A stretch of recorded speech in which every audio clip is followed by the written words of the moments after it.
Monsoon चल रहा है, देश में मॉनसून आने वाला है, लेकिन अगर आपको हम जानकारी दें तो राजनीतिक मॉनसून अलग ही चल रहा है।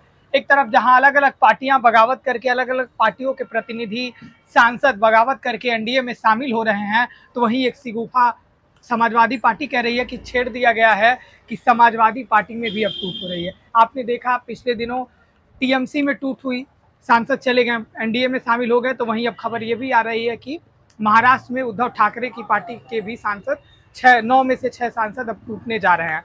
तो वहीं ओम प्रकाश राजभर, आपको बता दें कि पंचायती राज मंत्रालय संभाल रहे हैं, उन्होंने ये पहली बार ये जिक्र करते हुए कहा कि समाजवादी पार्टी के लगभग 25 से 26 सांसद आने के लिए तैयार हैं। बाकायदा राम गोपाल यादव गृह मंत्री को चिट्ठी दे चुके हैं।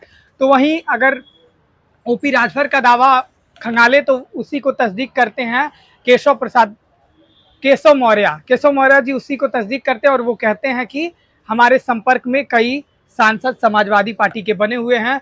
तो उसके बाद आज बड़ा दावा किया मंत्री संजय निषाद ने भी कहा कि 2 दर्जन से अधिक सांसद समाजवादी पार्टी के हमारे संपर्क में हैं, विधायक भी हमारे संपर्क में हैं। इसी मुद्दे पर हम बातचीत करने के लिए समाजवादी पार्टी के नेता नगीना प्रसाद साहनी जी हैं, इनसे जानेंगे कि क्या वास्तव में 3 जो बड़े बड़े चेहरे भारतीय जनता पार्टी के हैं ये दावे कर रहे हैं, उनके दावों में कितना है दम। सर, आपका स्वागत है। आपको धन्यवाद कि आपके माध्यम से मेरी बातें जनता तक पहुंच रही हैं। जी, आपको भी धन्यवाद। क्या दावों में कितना दम दिख रहा है आपको, क्योंकि 3 बड़े नेता ये दावा कर रहे हैं? देखिए, जिन नेताओं की बात आपने किया है और जिनको आपने बताया है कि प्रभावशाली और कद्दावर नेता, इन लोगों को तब माना जाता जब ये लोग, चूंकि ये अपने समाज के नाते ही नेता हैं, ये लोग अपने समाज की सुरक्षा नहीं कर पा रहे हैं, अपने समाज को अधिकार नहीं दिला पा रहे हैं, अपने समाज को आगे नहीं बढ़ा पा रहे हैं। तो जो व्यक्ति, जो नेता अपने समाज को आगे न बढ़ा पाए, अपने समाज की सुरक्षा न कर पाए, अपने समाज को आरक्षण न दिला पाए, उसको आप कैसे कह सकते हैं कि वो बहुत प्रभावशाली व्यक्ति है? यदि कद बहुत बड़ा होता तो आज जिन लोगों ने जाति के आधार पर, आरक्षण के आधार पर, जिन लोगों ने भारतीय जनता पार्टी से जुड़ करके आज कैबिनेट मंत्री हैं, अगर ये लोग कद्दावर होते, प्रभावशाली होते और भारतीय जनता पार्टी सरकार इनको सम्मान देते, तो कहीं न कहीं ये लोग अपने समाज को अनुसूचित जाति की सुविधा दिलाने का काम करते, ये लोग अपने समाज को आगे बढ़ाने का काम करते।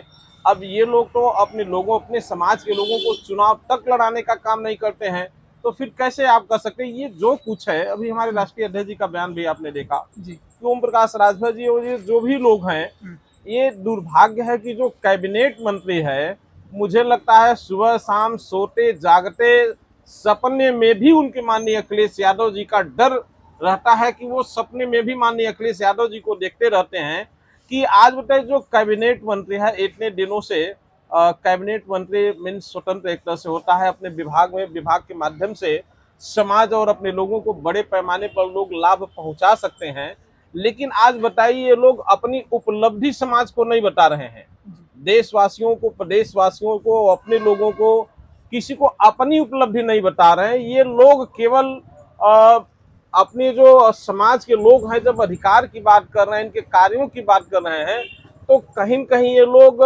प्रदेशवासियों का, देशवासियों का दिमाग डाइवर्ट करने का काम कर रहे हैं कि कहीं लोग ये न पूछ लें कि आप कैबिनेट मंत्री रहते हुए कितना अपने लोगों का भला कर पाए हैं। इस नाते ये लोग उलूल जुलूल तरह का बयान जारी कर रहे हैं और कहीं इसमें कोई सच्चाई नहीं है। समाजवादी पार्टी का एक एक कार्यकर्ता, एक एक विधायक, एक एक सांसद चट्टान की तरह माननीय अखिलेश यादव जी के साथ खड़ा है और 2027 के आने वाले चुनाव के लिए वो माननीय अखिलेश यादव जी को जनता जनार्दन के सहयोग से उत्तर प्रदेश का 2027 में मुख्यमंत्री बनाने के लिए संकल्पित है। आप और आपकी पार्टी उनके दावों को हल्के में ले रहे हैं, समाजवादी पार्टी इसका खंडन कर रही है, लेकिन पोस्टर वॉर, ट्विटर वॉर चल रहा है लगातार आपके नेता अखिलेश यादव और मंत्री सुभाषपा के मंत्री ओम प्रकाश राजभर के बीच। अभी आप 2 दिनों से देखें तो लगातार वाद विवाद चल रहा है, प्रतिक्रिया चल रही है।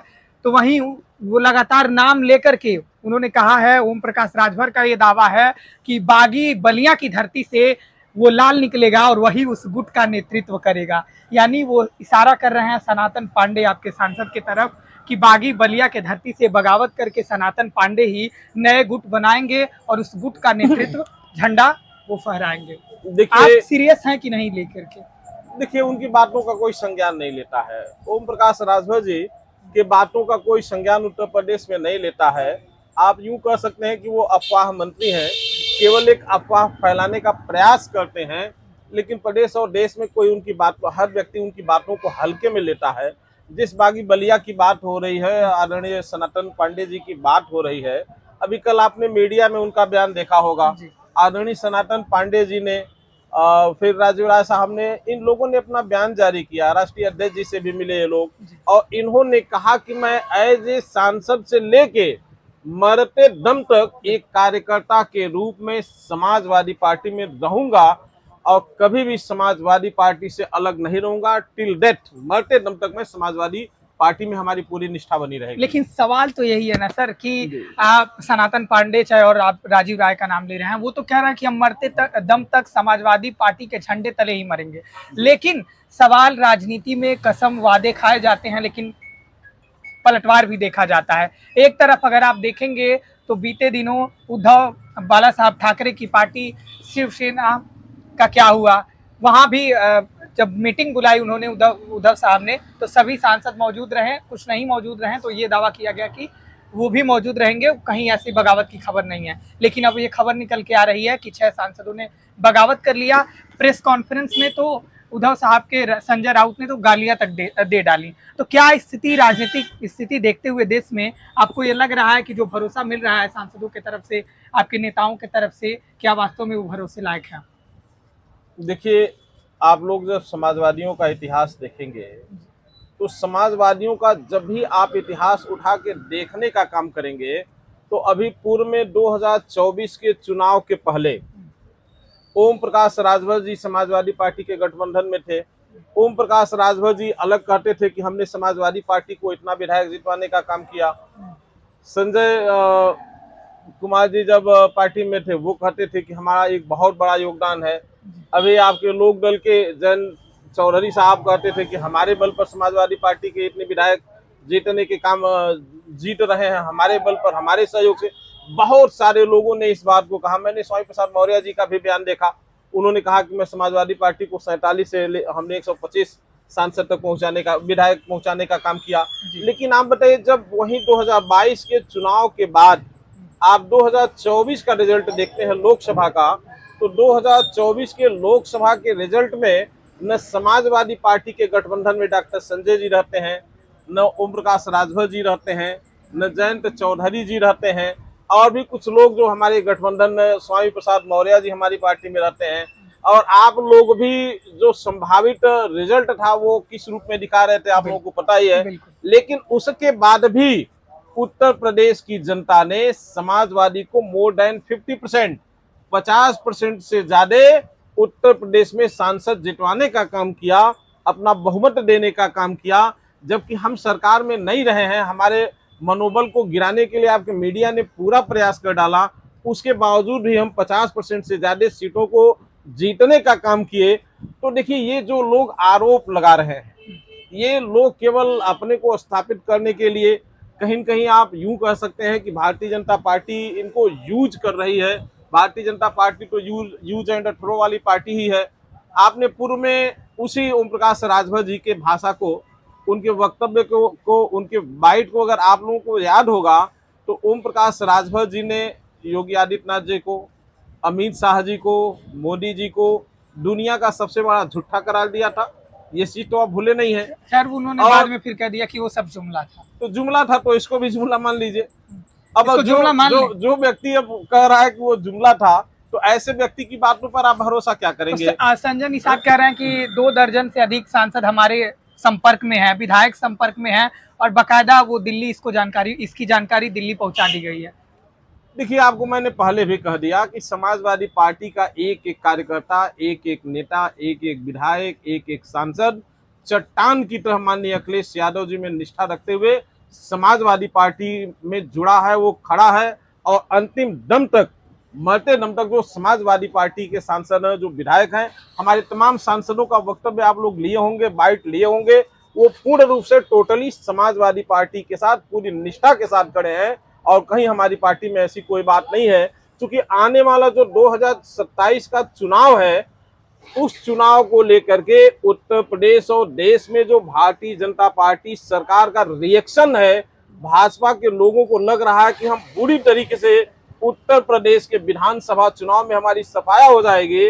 तो उन चीजों से बचने के लिए लोग उत्तर प्रदेश में समाजवादी पार्टी के खिलाफ एक अफवाह फैला रहे हैं और इसमें कोई शक नहीं है, उत्तर प्रदेश की जनता ने मन बना लिया है कि 2027 में समाजवादी पार्टी के मुखिया माननीय अखिलेश यादव जी को प्रचंड बहुमत से मुख्यमंत्री जनता यहाँ की बनाने का काम करेगी।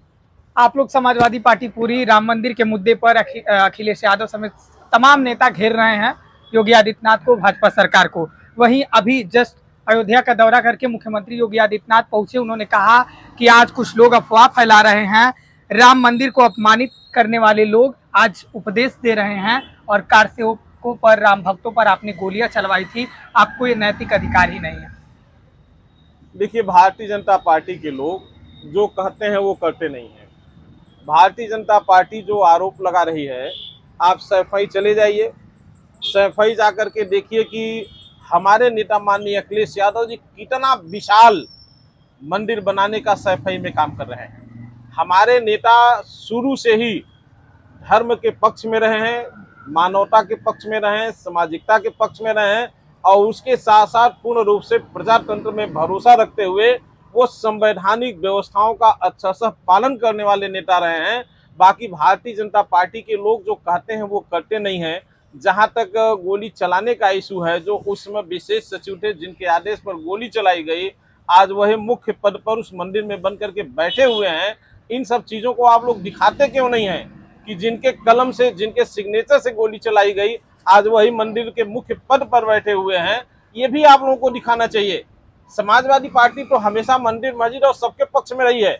जब समाजवादी पार्टी की सरकार थे तो उस समय अगर कब्रिस्तान को सुरक्षित करने के लिए चहारदीवारी बनाने का काम किया गया, तो उस समय हिंदुओं के दाह संस्कार, मरने के बाद शवों के दाह संस्कार के लिए उस समय बैकुंठ धाम भी समाजवादी सरकार ने बनवाने का काम किया।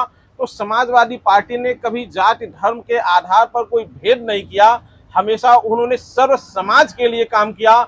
इन लोगों के पास आज के समय में जो मुख्यमंत्री है, जो प्रधानमंत्री है, जो होम मिनिस्टर है, जो कैबिनेट मंत्री है, इनको अपनी उपलब्धि बतानी चाहिए कि आप उस पद पे रह करके कितना लोगों को लाभ पहुंचा पाए हैं। लेकिन जनता के सवालों का ये लोग जवाब नहीं दे सकते हैं, जनता के हितों के लिए काम नहीं कर रहे हैं।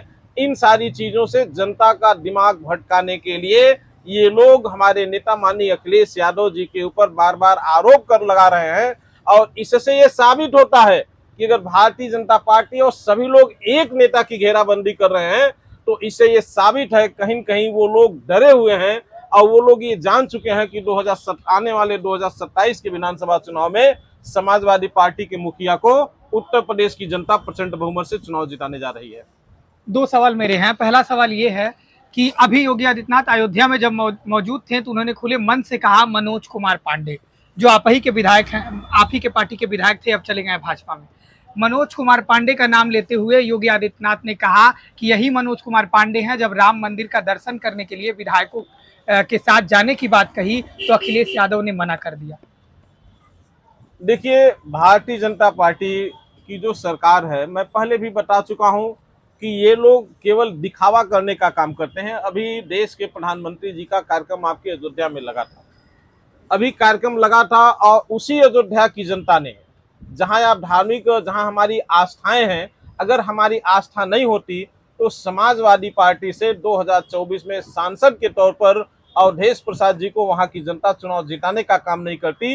अभी जब मंदिर का कार्यक्रम चल रहा था तो ये प्रोटोकॉल है कि जब मुख्यमंत्री या प्रधानमंत्री जहां जाते हैं, कार्यक्रम होता है, तो वहां के माननीयों को सम्मान के साथ आमंत्रित किया जाता है। लेकिन हमारे नेता, हमारे स्थानीय सांसद अवधेश प्रसाद जी को उस कार्यक्रम में आमंत्रित नहीं किया गया, क्योंकि वो दलित समाज के थे, पीडीए समाज के थे। तो कहीं न कहीं ये सरकार जाति के आधार पर, धर्म के आधार पर भेदभाव कर रही है। इन चीजों को उत्तर प्रदेश की जनता देख भी रही है, समझ भी रही है। तो पूरे उत्तर प्रदेश की जनता देख समझ करके अब अपनी आस्था निष्ठा समाजवादी पार्टी के मुखिया माननीय अखिलेश यादव जी के साथ लगा करके वो लोग इनको आगे बढ़ाना चाहते हैं। आने वाले चुनाव में उनको मुख्यमंत्री बनाने का काम करना चाहते हैं। आप लगातार राम मंदिर के मुद्दे पर भी घेर रहे हैं, लेकिन जांच हो रही है। जो राम मंदिर में चढ़ावा चोरी का मुद्दा उठा है, जांच हो रही है।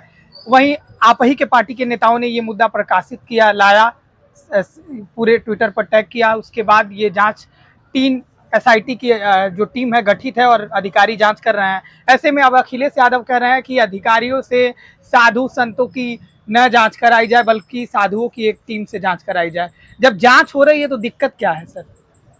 देखिए, हमारे नेता ने जो कहा है, अगर SIT से आप जांच कराएंगे तो धार्मिक दृष्टि से जिन साधु संतों में प्रदेशवासियों का, आम जनता का निष्ठा आस्था जुड़ा हुआ है, अगर कहीं कुछ होगा तो साधु संतों से हमारा भरोसा उठ जाएगा।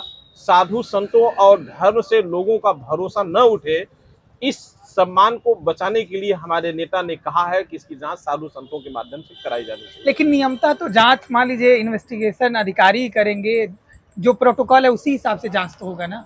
देखिए, वो SIT के साथ साथ बहुत सारी व्यवस्था है। पार्लियामेंट्री वो कमेटी बनाई जाती है, उसमें तमाम साधु संत आपके सांसद हैं, विधायक हैं, और भी तमाम कमेटियां बना करके भी उसकी जांच कराई जा सकती है। हमारे नेता माननीय अखिलेश यादव जी हमेशा चाहते हैं कि किसी के कभी भी धर्म के प्रति लोगों का रवैया खराब न हो। जो निष्ठा लोगों की धर्म में बनी हुई है वो निष्ठा बनी रहे। अगर आप SIT से जांच करा के अगर कोई साधु संत दोषी बनता है तो कहीं न कहीं लोगों का सभी साधु संतों से, धर्म से भरोसा उठेगा। इन चीजों को बचाने के लिए ही उन्होंने ये बात कही।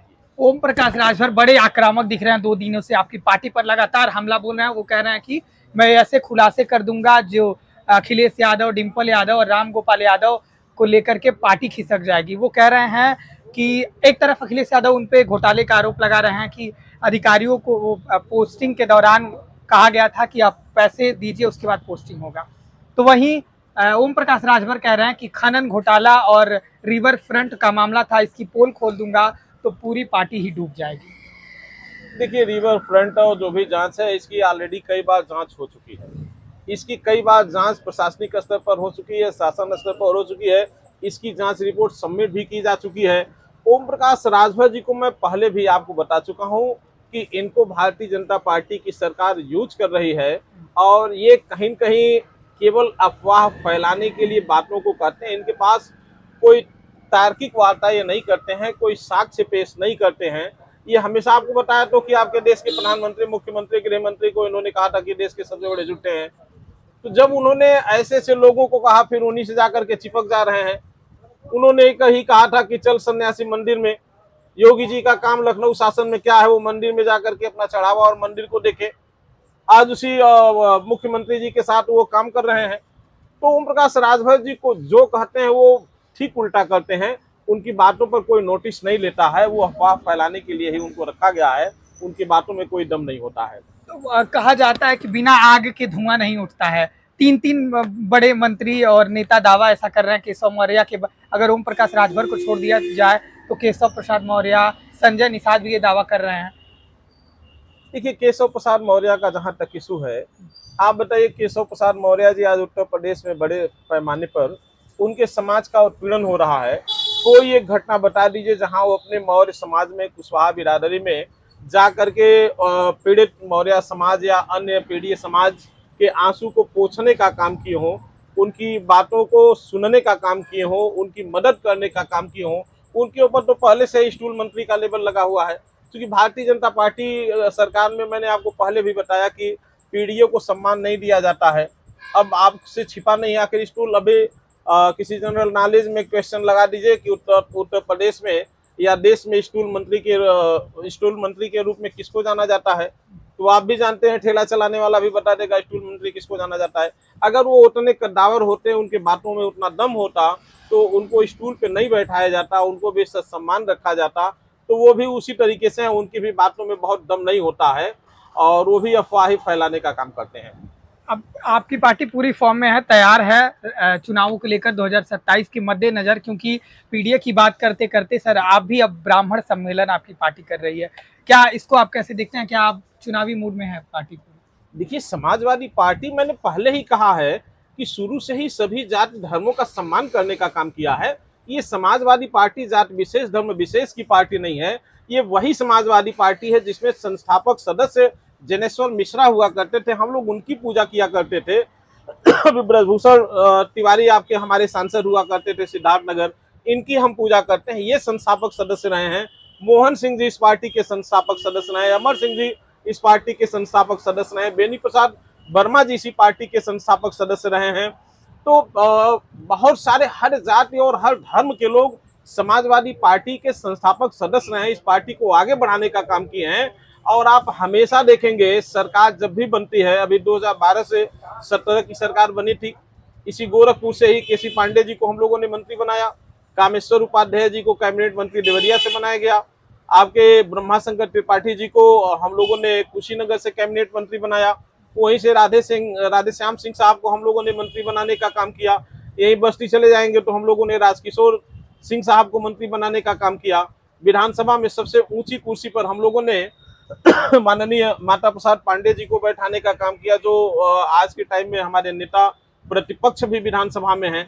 तो हम लोग देखिए किसी जाति धर्म की राजनीति नहीं करते हैं। ये वही समाजवादी पार्टी है जिसमें देश की आधी आबादी का नेतृत्व करने वाले, जो देश और दुनिया में जिसने एक मिसाल कायम किया।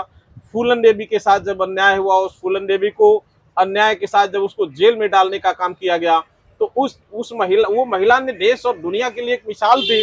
उसको श्रद्धेय हमारे नेताजी ने उसके सजा को माफ करते हुए देश के सबसे बड़े पंचायत लोकसभा में भेजने का काम किया, जिसका नतीजा ये था कि दुनिया का सबसे शक्तिशाली इंसान, अमेरिका का राष्ट्रपति फूलन देवी जी को बुला करके अपने आवास पे डिनर पे बुला के सम्मानित करने का काम किया। तो ये जो समाजवादी पार्टी है, ये सभी जाति धर्मों की पार्टी है, सबको सम्मान देने का काम किया। अभी लोकसभा में आप देख लीजिए, अभी यही मान लीजिए 2 हमारे मछुआरा समाज के सांसद हैं, लगभग 8 से 10 कुर्मी सैठवार समाज के सांसद हैं, ब्राह्मण समाज के सांसद हैं, सभी जाति धर्म के हमारी पार्टी में सांसद हैं, नेता हैं। तो ऐसा नहीं है कि हम जाति विशेष को ही सम्मान देते हैं। समाजवादी पार्टी ने सबको सम्मान देने का काम किया है। जो भी पीड़ित है, जो भी परेशान है, सभी लोगों की लड़ाई समाजवादी पार्टी ने लड़ने का काम किया है। आप इतिहास उठा करके देख लीजिए, हमारे ऊपर तो केवल आरोप लगाया जाता है, समाजवादी पार्टी के ऊपर आरोप लगाया जाता है, लेकिन जो भेद करने का काम है, पीड़ित समाज को दबाने का काम करने का मामला है, वो भारतीय जनता पार्टी की सरकार करती है। अभी यही गोरखपुर ग्रामीण विधानसभा के मंझरिया में 2 निषादों की हत्या हो गई, 1 रुपए का कोई उस परिवार को मदद नहीं हुआ। वहां स्थानीय न विधायक गए, न सांसद गए, न भारतीय जनता पार्टी के कोई नेता गए। अब एक कल देखिए 20 बीघा में परसों पति पत्नी का दुर्घटना हो गया, पत्नी मर गई, लाश को लेकर के लोग सड़क पे बैठे हुए थे। उसका पति आज भी जीवन और मौत के बीच संघर्ष कर रहा है। बहुत गरीब परिवार का व्यक्ति था, 30-32 साल उम्र थी, इलाज कराने तक की व्यवस्था नहीं है, प्राइवेट हॉस्पिटल में एडमिट है, उसको कोई सरकार का व्यक्ति नहीं गया उसकी मदद करने के लिए। आज तमाम मोड़ पर भी देखिए, बगल में ही चिलुआ ताल में अरुण निषाद की हत्या होती है, उस परिवार में सरकार का कोई प्रतिनिधि नहीं गया, कोई उसकी आर्थिक मदद नहीं किया। हम लोग जितना संभव हो पाया, हम समाजवादी लोग मौके पर गए, सभी परिवारों को जो संभव हो पाया हम लोगों के लेवल पर हम लोगों ने उनकी लड़ाई भी लड़ने का काम किया, उनकी मदद भी करने का काम किया। अभी देखिए बहरामपुर में गोरखपुर ग्रामीण विधानसभा में ही 2 निषाद दुर्घटनाग्रस्त हो गए, उसकी लड़ाई हम लोगों ने लड़ने का काम किया। तो समाजवादी पार्टी हमेशा पीड़ित, गरीब और हर समाज, पीड़ित समाज से लेकर के सभी समाज की लड़ाई को लड़ने का काम करती है। लेकिन हम अपनी उपलब्धि गिनाते हैं।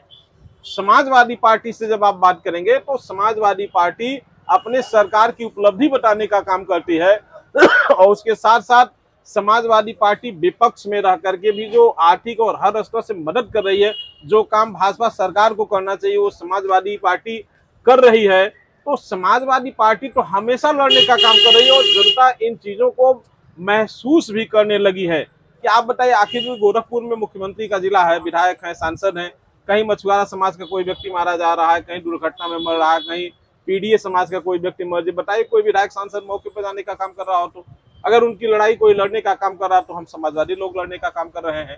तो आने वाले दिनों में उत्तर प्रदेश गोरखपुर जनपद समेत उत्तर प्रदेश की जनता ने एक बड़ा भरोसा, एक बड़ा उम्मीद माननीय अखिलेश यादव जी से अपना जोड़ा है और सभी लोग संकल्पित हैं कि आने वाले 2027 में जब माननीय अखिलेश यादव जी मुख्यमंत्री के चेयर पर बैठेंगे तब उनकी समस्याओं का समाधान होगा। आप बताइए, आज महिलाएं हर जगह पीड़ित हैं। अगर कोई बहन और बेटी घर से निकलती है तो माहौल ऐसा है कि जब तक वो घर वापस नहीं आ जाती है तब तक उसके परिवार के लोग चिंतित रहते हैं। 1090 नंबर माननीय अखिलेश यादव जी ने महिला सुरक्षा के लिए चलाने का काम किया था, उसको इस सरकार ने लगभग खत्म कर दिया है। 102 नंबर चलाया, 108 नंबर चलाया, 100 नंबर चलाया। तो आज देखिए, जो जनहित के लिए जरूरी था, जो गरीबों के लिए जरूरी था, जो पीड़ितों के लिए जरूरी था, जो जरूरतमंदों के लिए जरूरी था, उन योजनाओं को समाजवादी पार्टी के मुखिया माननीय अखिलेश यादव जी ने चला करके हर व्यक्ति तक लाभ पहुंचाने का काम किए हैं। अब ये उत्तर प्रदेश की जनता ने मान लिया है कि भारतीय जनता पार्टी की सरकार केवल जाति धर्म के नाम पर भेद करते हुए लोगों को लड़ा करके डिवाइड एंड रूल अंग्रेजों की तर्ज पर ये लोग शासन करना चाहते हैं। लेकिन अब हर व्यक्ति जागरूक है, सभी लोगों ने माननीय अखिलेश यादव जी की तरफ बहुत ही उम्मीद भरी नजरों से देख रहे हैं। आप इतने सारे कमियां गिना डाले सरकार की, लेकिन वो तो कह रहे हैं कि डबल इंजन की सरकार है और डबल रफ्तार से काम हो रहा है। हाँ, बिल्कुल आपने सही कहा, डबल इंजन की सरकार है और डबल रफ्तार से काम हो रहा है। जहां स्टेट में बीजेपी की सरकार है, जहां विजिलेंस के द्वारा दबाव बनाना है उनसे दबाव बना रहे हैं, जहां सेंट्रल के ईडी से दबाव बनाना है वहां विपक्ष का उत्पीड़न कर रहे हैं, जहां सीबीआई से उत्पीड़न करा पा रहे हैं उससे कर रहे हैं, जहां स्टेट गवर्नमेंट के थाना चौकी तहसील से उत्पीड़न करा सकते हैं उससे करा रहे हैं। डबल इंजन की जो सरकार है ये पूर्ण रूप से खाली विपक्ष को दबाने के लिए दुरुपयोग करने का काम कर रहे हैं। जो सदुपयोग होना चाहिए वो नहीं हो रहा है। आप भी देख रहे हैं, आप दिखा भी रहे हैं और पूरी दुनिया देख रही है कि किस प्रकार से जिन एजेंसियों को हम स्वतंत्र कहते हैं उनको दबाव बना करके, अपना एजेंट बना करके किस प्रकार से विपक्ष के लोगों को तोड़ करके भाजपा में शामिल करने की एक मुहिम चल पड़ी है। ये कहीं न कहीं प्रजातंत्र के लिए खतरा है, संविधान के लिए खतरा है। इन चीजों को रोका जाना चाहिए। आखिर ये कौन कर रहा है? ये तो पूरा देश और दुनिया देख रही है। तो कहाँ डबल इंजन की सरकार केवल अपने लिए काम कर रही है, बाकी क्या है? बाकी सब आप देख रहे हैं। तो अखिलेश यादव ने जैसे पूरा बुकलेट ही जारी कर दिया तमाम मुद्दों पर, गोरखपुर को नंबर 1 अपराध के मामले में, महिला सुरक्षा के मामले में उन्होंने एक बुकलेट जारी करके पूरा संदेश दिया और सरकार से भी सवाल किए हैं। उसी को आधार बना करके आपने भी तमाम सवाल किए सरकार से और आप अपनी भाषा में शालीनता, बिना किसी के ऊपर कटाक्ष किए, अभद्र भाषा का इस्तेमाल किए, जिस तरीके से आपने जवाब दिया। हमसे बातचीत करने के लिए सर आपका धन्यवाद। आपको भी बहुत बहुत धन्यवाद कि आपके द्वारा हमारी बात, हमारी विचारधारा जनता तक पहुंची। अभी तो 27 का चुनाव है, अभी बहुत सारे आपसे बातचीतें होंगी और भी मुद्दों पर। चलिए, आपके मीडिया से मैं जुड़ा रहा हूँ, 10 साल प्रिंट मीडिया में मैं भी रहा हूँ, तो आप लोगों के साथ रहता हूँ तो काफ़ी अच्छा महसूस होता है। और जब भी आप लोगों को वो रहेगा, हमेशा हम लोग साथ रहेंगे। और जनहित के मुद्दों पे आप लोगों के माध्यम से भी हम चाहेंगे कि जो देश और प्रदेश में जो करप्शन बढ़ रहा है, जो क्राइम बढ़ रहा है, इन चीज़ों को आप लोग जरूर दिखाएं। ये मीडिया का काम है कि कम से कम सरकार के, इस सरकार में आप बताइए किसी भी विभाग में क्या बिना पैसे का कोई काम हो रहा है? आप थाना चौकी तहसील हॉस्पिटल चले जाइए, अभी आप मेडिकल कॉलेज में चले जाइए, डिस्ट्रिक्ट हॉस्पिटल में चले जाइए, स्वास्थ्य केंद्रों पर चले जाइए, तो आपको दवा नहीं मिलेगा, डॉक्टर नहीं मिलेंगे। और बड़ी मुश्किल से डॉक्टर मिल जाएंगे तो दवा नहीं मिलेगा। दवा हमने कई बार इन मुद्दों को प्रशासनिक स्तर पर उठाने का भी काम किया। सीएमओ, जिलाधिकारी से कई बार रिटर्न में भी हमने इन चीज़ों को दिखाया। वो लोग कहते हैं कि बाहर की दवा नहीं लिखी जाती है। मैंने कहा कि अगर बाहर की दवा नहीं लिखी जाती है तो डिस्ट्रिक्ट हॉस्पिटल के बाहर, मेडिकल कॉलेज के बाहर अपने अधिकारियों को हमारे साथ लगा दीजिए, चल करके मेडिकल स्टोर पे खड़ा हो जाए, पता चलेगा कि वो दवाएं कहाँ से लिख करके आ रही हैं। आखिर डिस्ट्रिक्ट हॉस्पिटल और मेडिकल कॉलेज, स्वास्थ्य केंद्रों से जो दवा लिखा जा रहा है तभी तो जाकर के लोग मेडिकल स्टोर से खरीद रहे हैं। जबकि आखिर बताइए, सरकारी हॉस्पिटल में कौन व्यक्ति जाता है? जिसके पास पैसा नहीं है, जो गरीब है, जो जरूरतमंद है, वही व्यक्ति तो जाता है। आज गोरखपुर जनपद में जिस प्रकार से प्राइवेट हॉस्पिटलों को बढ़ाने की परंपरा चल पड़ी है, जिस प्रकार से इस सरकार ने बढ़ावा दिया है प्राइवेट हॉस्पिटलों को आगे बढ़ाने का, आप बताइए, मुझे लगता है कि समाजवादी सरकार के बाद कम से कम 50 गुना ज़्यादा प्राइवेट हॉस्पिटल गोरखपुर जिले में खुले हैं। आखिर इससे क्या साबित होता है? जिस गोरखपुर जनपद में मेडिकल कॉलेज हो, जहां एम्स हॉस्पिटल हो, डिस्ट्रिक्ट हॉस्पिटल हो और भी तमाम हॉस्पिटल हो, अगर प्राइवेट हॉस्पिटल बढ़ रहे हैं तो कहीं न कहीं ये साबित करते हैं कि डिस्ट्रिक्ट हॉस्पिटल या सरकारी अस्पतालों से लोगों को रिस्पांस नहीं मिल पा रहा है। आज सरकारी हॉस्पिटलों में जितने डॉक्टर हैं, लगभग अधिकतम लोग प्राइवेट हॉस्पिटल खोल लिए हैं। आप जाएंगे इलाज कराने, डॉक्टर का कि भैया प्राइवेट हॉस्पिटल में हमारे वहां जाओ, यहाँ उपचार नहीं हो पाएगा। ये चीजें आप लोग दिखा भी सकते हैं, दिखता भी है, रिकॉर्ड आप कहीं दिखा लिए। मैंने तो एक बार एक मीटिंग में उठाया था, सीएमओ डीएम साहब दोनों लोग थे। डीएम साहब ने कहा लिख करके आप दे दीजिए, मैं जांच करा देता हूं। हमने कहा अपने सीएमओ साहब से इनसे पूछ लिए, इनको पता है सारे डॉक्टर कहाँ कहाँ प्राइवेट हॉस्पिटल खोले हैं, इनको पूरी जानकारी है, खुद आपको बता देंगे, इन्हीं के देख रेख में तो सब चल रहा है। लेकिन मुख्यमंत्री के जिले में संज्ञान नहीं लिया जा रहा है। इन सब ये जरूरतमंद लोगों के लिए है, गरीबों के लिए है। और यही लोग जो पीडीए समाज के लोग, जो पिछड़े दलित समाज के लोग हैं, यही लोग भारतीय जनता पार्टी की सरकार बनाए हैं। लेकिन सरकार बनाने के बाद क्या है, हर व्यक्ति कहीं न कहीं पीड़ित है। कितनी मदद हो पा रही है? मदद केवल कागजों में हो पा रही है, भाषणों में ये लोग केवल मदद कर पा रहे हैं। लेकिन सतह पे जाएंगे, जमीन पे जाएंगे तो यहाँ हर व्यक्ति पीड़ित है। हॉस्पिटल या कहीं चले जाइए, कोर्ट कचहरी में चले जाइए, जो कचहरी में काम 10 दिन में होना चाहिए वो सालों लग जा रहा, नहीं हो पा रहा है। आप कहीं चले जाइए, आप देख लीजिए रिस्पांस क्या है। लेकिन ये एक मानक होना चाहिए, मुख्यमंत्री का जिला है, अफसरों में एक डर होना चाहिए करप्शन को लेकर के। लेकिन आप खुद मीडिया से जुड़े हुए व्यक्ति हैं, आप देख लीजिए कितना डर पैदा हो रहा है। करप्शन दिन दूना रात चौगुना गोरखपुर जनपद समेत पूरे प्रदेश में बढ़ रहा है। तो एक तरफ अखिलेश यादव बुकलेट जारी करते हैं, किताब बकायदा वो जारी करते हैं और तमाम सारे आरोप कहते हैं कि गोरखपुर नंबर 1 बना हुआ है अपराध के मामले में, स्वास्थ्य सुरक्षा के मामले में, महिलाओं के मामले में। तो वहीं समाजवादी पार्टी के सिपाही नगीना प्रसाद साहनी थे, उन्होंने अपना पक्ष रखा। देश में जो राजनीतिक मानसून चल रहा है, हमने उस पर बात की, हमने राम मंदिर के मुद्दे पर बात की और जो समाजवादी पार्टी में कथित तौर पर कहा जा रहा है कि सांसद जो इनके प्रतिनिधि हैं वो बगावत पर उतर रहे हैं और ओपी राजभर जो दावा कर रहे हैं कि बागी बलिया के धरती से जो सांसद है वही इन जो बागी होंगे, जो बगावत करेंगे सांसद समाजवादी पार्टी का, वही वो नए गुट का नेतृत्व करेंगे। अब देखना ये रहता है कि वास्तव में क्या अलग अलग पार्टियां जो जिस तरीके से टूटी हैं, क्या अखिलेश यादव की पार्टी समाजवादी पार्टी में भी इस तरीके की कोई दरार की खबर क्या वास्तव में सच्चाई देखने को मिलेगी, या फिर ये एक राजनीतिक सी गुफा छेड़ा जा रहा है चुनाव को लेकर के चर्चाओं में लाने के लिए, जैसा कि इन्होंने कहा। अभी के लिए इतना ही, आप देखते रहिए बेधड़क खबर। मैं था आपके साथ आतिश कुमार।